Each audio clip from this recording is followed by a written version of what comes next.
Previous వీడియోలో చెప్పాను కానీ ఎయిర్ ఫ్రైయర్లో నేను పన్నీర్ టిక్కాని ఎలా రెడీ చేసుకున్నాను అనేసి. ఇంకా ఎవరైనా చూడకపోతే వెళ్ళి ఇప్పుడే చూసేయండి. ఇక్కడ నేను గ్లెన్ ఎయిర్ ఫ్రైయర్ అయితే తీసుకున్నాను.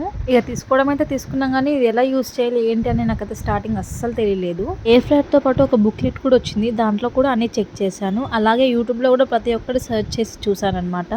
అయినా ఇక్కడ మనకి ఎయిర్ ఫ్రైయర్ పైన కొన్ని ఐటమ్స్కి ఇచ్చారు. ఏ ఐటమ్కి ఎన్ని మినిట్స్ అని కూడా అక్కడ పెట్టారనమాట. అంటే కేక్ బేకింగ్కి ఎన్ని మినిట్స్ అండ్ ఫిష్ ఫ్రైకి ఎన్ని మినిట్స్ అనేసి అలా పెట్టారు.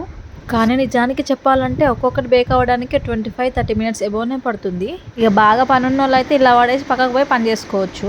ఇలా ఎయిర్ ఫ్రైయర్లో పెట్టే ముందు బాటమ్ కొద్దిగా మనం ఆయిల్ వేసుకొని తర్వాత మనం ఏదైతే తయారు చేసుకుంది ఉందో అది దాంట్లో వేసేసుకొని పైన కూడా కొద్దిగా ఆయిల్ అనేది అప్లై చేసుకుంటే బాగుంటుంది. ఇక్కడ టైమర్ వచ్చేసి 120 డిగ్రీస్ పెట్టి 15 మినిట్స్ పెట్టుకున్నాను.